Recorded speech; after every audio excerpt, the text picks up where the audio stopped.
প্রিয় BA third সেমিস্টারের ছাত্রছাত্রীরা, তোমরা অনেক দিন ধরেই বলছিলে যে স্যার আমাদের এডুকেশনের যে জেনারেল পেপার রয়েছে CC3 বা GE3, তার কিছু গুরুত্বপূর্ণ 2 নম্বরের প্রশ্নগুলো নিয়ে আলোচনা করতে। তো দেখো, বিগত 5-6 বছর ধরেই আমি তোমাদের সাজেস্টিভ প্রশ্ন দিয়ে আসছি। যারা গ্র্যাজুয়েশন পাস করেছে তারা জানে পিবি স্টাডি ক্লাসের সাজেশান মানে কোনো ডাউট থাকে না। 100%, বিশেষ করে এডুকেশনের 100% প্রশ্ন কমন আসে।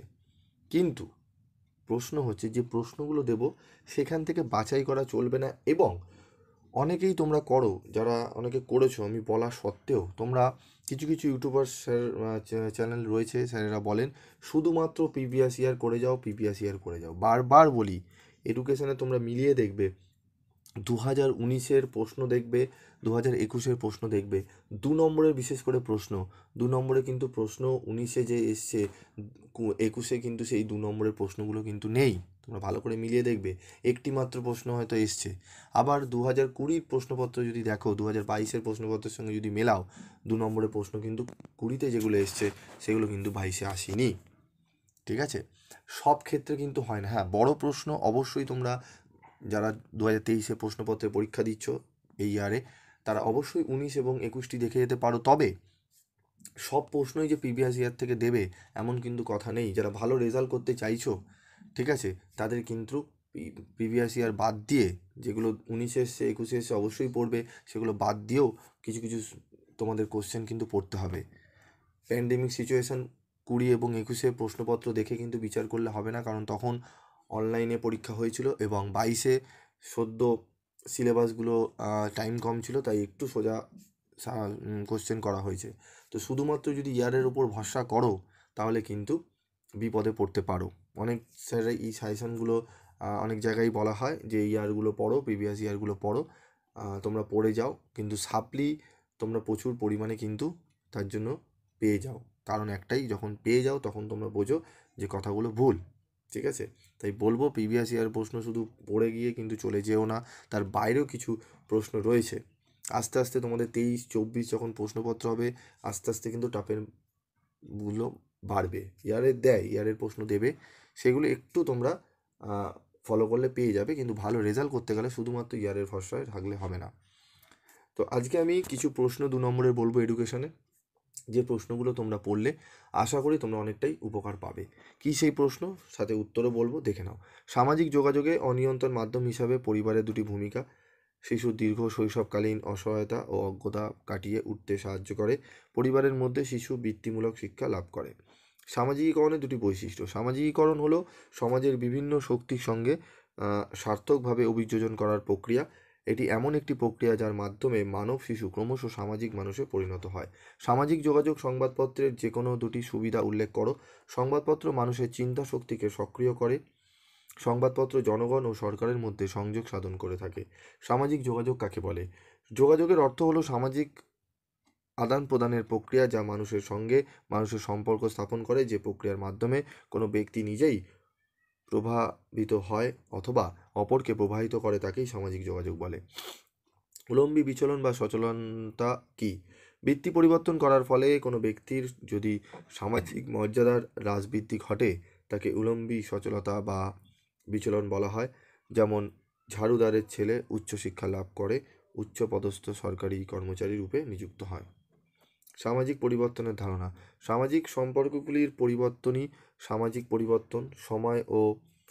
সময় বা কালের ধারাবাহিকতার দ্বারাই সমাজের অস্তিত্বকে প্রতিষ্ঠা করা যায়। সমাজ একটি প্রক্রিয়া, কোনো প্রক্রিয়াজাত বস্তু বিশেষ নয়। শিক্ষা ও সামাজিক পরিবর্তনের সম্পর্ক কী? শিক্ষা ব্যক্তির আচরণ ধারায় পরিবর্তন ঘটায় এবং প্রতি ব্যক্তিকে তার সামাজিক দায়িত্ব কর্তব্য সম্বন্ধে অবহিত করে সেই রকমভাবে আচরণ করতে নির্দেশ দেয়। এর ফলে সামাজিক পরিবর্তন ঘটে। সামাজিক স্তরবিন্যাস বলতে কী বোঝো, দেখে নাও। সামাজিক স্তরবিন্যাস হলো এমন একটি চিরন্তন সার্বজনীন এবং আবশ্যিক সামাজিক পরিস্থিতি যার মধ্য দিয়ে মানুষের সম্পত্তি, মর্যাদা ও ক্ষমতার পার্থক্য চিহ্নিত হয় এবং মানবিক সম্পর্কের গতি প্রকৃতি নির্ধারিত হয়। প্রাথমিক গোষ্ঠীকে পারস্পরিক সম্পর্কের এক চরম অন্তরঙ্গ ভিত্তিক সংগঠন হিসাবে চিহ্নিত করা হয়। এই গোষ্ঠীকে মুখোমুখি গোষ্ঠী হিসাবে চিহ্নিত করা হয়। সমাজের প্রাথমিক গোষ্ঠী হলো পরিবার, খেলার দল, বন্ধু গোষ্ঠী ইত্যাদি। সামাজিকীকরণের প্রক্রিয়ার চারটি মাধ্যম লেখো। অনুকরণ, শিখন, সাংস্কৃতিক শিক্ষা। সামাজিকীকরণের দুটি বৈশিষ্ট্য লেখো। সামাজিকীকরণ সম্পূর্ণরূপে একটি সামাজিক প্রক্রিয়া। সমাজে অবস্থানকারী ব্যক্তি সামাজিক উপাদানগুলির সঙ্গে ক্রিয়া প্রতিক্রিয়ার মাধ্যমে সামাজিকীকরণ ঘটায়। সামাজিকীকরণ প্রক্রিয়া সকল সমাজেই বিদ্যমান। দেশ ও কালভেদে সামাজিকীকরণ প্রক্রিয়া সকল সমাজেই লক্ষ্য করা যায়। মুখ্য ও প্রাথমিক গোষ্ঠীর দুটি বৈশিষ্ট্য লেখো। প্রাথমিক গোষ্ঠীর সদস্যদের উদ্দেশ্যে মোটামুটি এক অভিন্ন উদ্দেশ্য।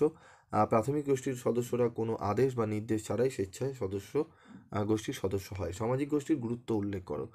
শিশুর জন্মের পর থেকে সমাজ আকাঙ্ক্ষিত ধারায় বেড়ে ওঠার জন্য সামাজিক গোষ্ঠীর পূর্ণ ভূমিকা রয়েছে। সামাজিক গোষ্ঠী সমাজে প্রচলিত সংস্কৃতি লালন করে। টেকনোলজি ইন এডুকেশন দেখে নাও। টেকনোলজি ইন এডুকেশন অর্থনীতি ও শিক্ষার সম্পর্ক বিন্যাসের কয়েকটি দিক ও কী কী। ফিডব্যাক কী, ফিডব্যাকটি দেখে নাও তোমরা। শিক্ষা ও সংস্কৃতির সম্পর্ক, সংস্কৃতির অর্থ দেখে নাও তোমরা। ঠিক আছে, এই প্রশ্নগুলো অবশ্যই খুব গুরুত্ব সহকারে করবে। আমি তোমাদের আরও কিছু প্রশ্ন গুরুত্ব সহকারে বলে দেবো, গুরুত্বপূর্ণ প্রশ্ন, যে প্রশ্নগুলো পড়লে তোমরা অবশ্যই উপকার পাবে। তো পিবি স্টাডি ক্লাসের সাজেশন তোমরা যারা ফলো করো তারা ভালো করে জানো তোমরা ফার্স্ট সেমিস্টারে কত এডুকেশনে কমন পেয়েছো। প্রায় একটি সাজেশন দেওয়া হয়েছিল, মাত্র 6টি প্রশ্ন দেওয়া হয়েছিল। 6টি প্রশ্নের মধ্যেই তোমাদের 5টি প্রশ্ন দিয়ে দেওয়া হয়েছিল। ঠিক আছে, তার মধ্যে তোমরা 5টি প্রশ্ন পেয়েছিলে এবং 10-এরগুলোর মধ্যে 4টি প্রশ্ন দেওয়া হয়েছিল, তার মধ্যে তোমরা 2টি প্রশ্ন অনায়াসে লিখতে পেরেছিলে। আমি বলেও দিয়েছিলাম 3টি প্রশ্ন তোমরা এই 4টি পড়লে 2টি প্রশ্ন 100% কমন পাবে। একটি প্রশ্ন একটু ঘুরিয়ে দেবে, তার জন্য তোমাকে আরও 3টি প্রশ্ন এক্সট্রা পড়তে হবে। তবে এই 4টি প্রশ্ন আমি লাস্ট মিনিটে বলে দিয়েছিলাম, সেই প্রশ্নগুলো পড়ে তোমরা কিন্তু 2টো প্রশ্ন, তোমরা যদি বিশ্বাস না হয় তোমরা প্রিভিয়াস সেমিস্টারের ফার্স্ট সেমিস্টারের ভিডিও দেখে নেবে এবং কোশ্চেন পেপার দেখে নেবে। আজকের মতো এটুকুই, দেখা হবে পরবর্তী ভিডিও ক্লাসে।